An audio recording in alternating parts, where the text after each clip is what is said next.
ఇటీవల పార్లమెంటు సమావేశాల్లో తెలంగాణ రిలేటెడ్ ఒక ఇష్యూ బాగా హైలైట్ అయింది. అదే తెలంగాణ బీజేపీ ఎంపీల ఐక్యతా రాగం.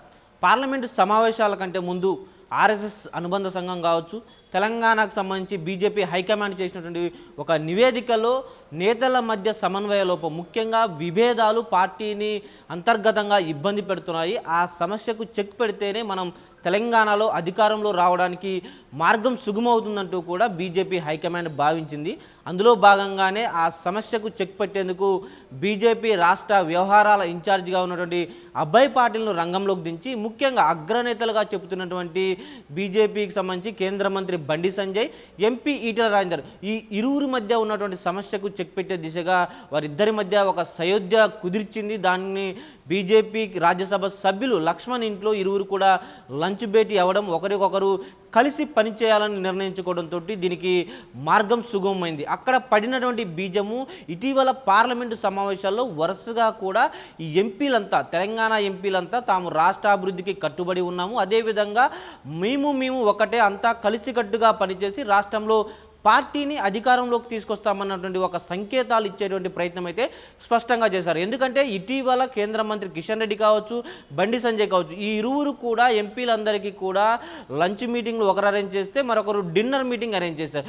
ఈ విషయాలు కనుక మనం ఇటీవల గమనించినట్లయితే కేంద్ర మంత్రి బండి సంజయ్ ఇంటికి ఎంపీ ఈటెల రాజేందర్, ధర్మపురి అరవింద్ లాంటి కీలక ఎంపీలు వెళ్ళడము, అక్కడ ఆయనతో కలిసి భోజనం చేయడము, ఇదంతా కూడా రాష్ట్రంలో కేడర్లో ఒక కొత్త జోష్ నింపిందని చెప్పుకోవాలి. ఎందుకంటే పార్టీలో ఇన్ని రోజులు అంతర్గత కుమ్ములాటలు, గ్రూపులు, వర్గాలుగా కొట్టుకున్నటువంటి క్యాడర్ అంతా కూడా మా నేతలు కలిసిపోయారు, ఇక మేము కూడా కలిసికట్టుగా పనిచేసేటువంటి అవకాశం దక్కుతుందన్నటువంటి ఒక ఆశాభావాన్ని అయితే గ్రౌండ్ లెవెల్లో కనిపించారు. ఇదే నేపథ్యంలో చివరి రోజు కూడా కేంద్ర మంత్రి కిషన్ రెడ్డి ఇంట్లో డిన్నర్ పార్టీ అరేంజ్ చేయగా దానికి తెలంగాణ బీజేపీ ఎంపీలందరూ కూడా ఒక్కచోట చేరడము, 11 మంది ఎంపీల గ్రూప్ ఫోటో చూసినటువంటి బీజేపీ రాష్ట్ర స్థాయి క్యాడర్ అంతా కూడా ఒక నయా జోష్ అయితే నింపుకుందని చెప్పుకోవచ్చు. ఎందుకంటే రాష్ట్రంలో పార్టీలో అంతర్గత కుమ్ములాటలతోటే పార్టీ కిందికి వెళ్తుంది, అనువైనటువంటి అవకాశాలు ఉన్నప్పటికీ కూడా అధికారంలోకి ఎందుకు రాలేకపోతున్నామని పదే నివేదికలు తెప్పించుకున్నప్పటికీ కూడా ఎక్కడా కూడా ఈ యొక్క ఇంటర్నల్ ఇష్యూస్కు చెక్ పెట్టే దిశగా అయితే సరైనటువంటి ప్రయత్నాలు జరగలేదు. కానీ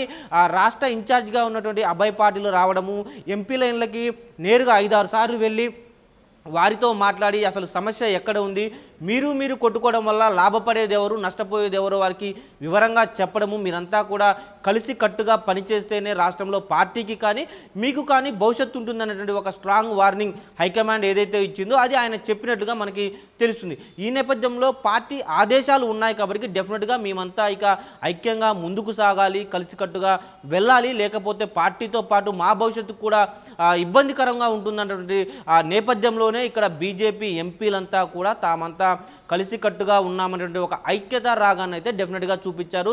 ఆ దిశగానే వారి అకౌంట్లో, సోషల్ మీడియా అకౌంట్లో కలిసికట్టుగా ఫోటోలు దిగడము, ఏదైతే తెలంగాణలో బండి సంజయ్, ఈటెల రాజేందర్ అలైబలై చేసుకోవడము, ఆ తర్వాత ఒకరింటికి ఒకరు వెళ్ళి లంచ్ చేయడము, ఈ పరిణామాలన్నీ కూడా పార్టీని మరింత పాజిటివ్ నరేషన్లోకి అయితే తీసుకెళ్లాయి. ఇన్ని రోజులు బయట నుంచి ఇతర పార్టీల నుంచి వస్తున్నటువంటి విమర్శలు ఏవైతే ఉన్నాయో వారిలో వారికే సఖ్యత లేదు, పార్టీని వాళ్ళేం నడిపించగలరన్నటువంటి ఒక విమర్శలు ఏవైతే ఇక్కడ అధికార కాంగ్రెస్ పార్టీ కావచ్చు, బీఆర్ఎస్ నుంచి వస్తున్నాయో వాటన్నిటికీ ఈ యొక్క సంకేతాలు ఏదైతే తామంతా కలిసి ఉన్నామనేటువంటి ఒక సంకేతాలు పంపించడం ద్వారా వారందరికీ కూడా చెక్ పెట్టినట్టయింది. దాంతోపాటు రాష్ట్రంలో కూడా ఒకరు ఎదుగుతుంటే మరొకరు కిందికి లాగడం కాకుండా తామంతా కలిసికట్టుగా పనిచేసి మిషన్ 2028 అంటే రాష్ట్రంలో జరగబోయేటువంటి అసెంబ్లీ ఎన్నికల్లో కమల వికాసానికి మేమంతా కలిసికట్టుగా పనిచేయబోతున్నాము, ఆ దిశగా రాష్ట్ర అభివృద్ధికి కట్టుబడి ఉన్నామనేటువంటి సంకేతాలు ఇచ్చేందుకు కూడా పార్లమెంటు సమావేశాలు జరుగుతున్న సమయంలో ఎంపీలంతా కూడా కలిసికట్టుగా పార్లమెంటు సమావేశాలకు వెళుతూ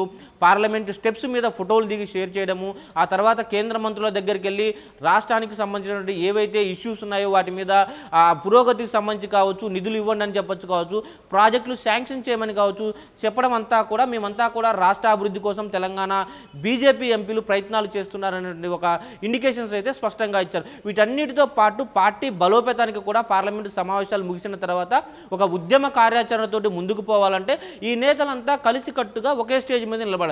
దానికి సంబంధించి సంబంధించి కూడా ఇక్కడ బీజేపీ హైకమాండ్ స్పష్టంగా పార్లమెంటు సమావేశాలు జరుగుతున్నప్పుడే బీజేపీ జాతీయ అధ్యక్షుడు నితిన్ నబీన్, రాష్ట్ర అధ్యక్షుడు రామచంద్రరావుని పిలిపించుకొని అక్కడే ఉన్నటువంటి తెలంగాణ పార్లమెంటు సభ్యులు ఎవరైతే ఉన్నారో వారందరితో ఒక సమావేశం నిర్వహించి పార్టీ పాజిటివ్ నరేషన్లో ఉన్నప్పటికీ కూడా కొంత గ్రౌండ్ లెవెల్ యాక్టివిటీస్ని పెంచాలి, దానికి ప్రజాప్రతినిధులుగా అంటే పార్లమెంటు సభ్యులుగా ఉన్నటువంటి మీరంతా కూడా పార్టీని మరింత బలోపేతం చేసే దిశగా ముందుకు సాగాలన్నటువంటి సంకేతాలు ఇవ్వడం, దాంతో వారంతా కూడా కలిసికట్టుగా పనిచేస్తామన్నటువంటి ఒక భావన అయితే ఇచ్చారు. దీంతో ఇక్కడ కమల దరహాసం అంటే మనం చెప్పుకోవచ్చు బీజేపీ ఇక మేమంతా ఎంపీలము ఎమ్మెల్యేలమంతా కలిసికట్టుగా ప్రజాక్షేత్రంలో రాష్ట్రంలో అధికార కాంగ్రెస్ వైఫల్యాల మీద పోరాడబోతున్నాము. ఇక బీజేపీని అధికారంలో తీసుకొచ్చి ప్రజల ఆకాంక్షలు ఏవైతే ఉన్నాయో వాటిని నెరవేరుస్తామన్నటువంటి సంకేతాలు స్పష్టంగా వినిపిస్తుంది తెలంగాణ బీజేపీ.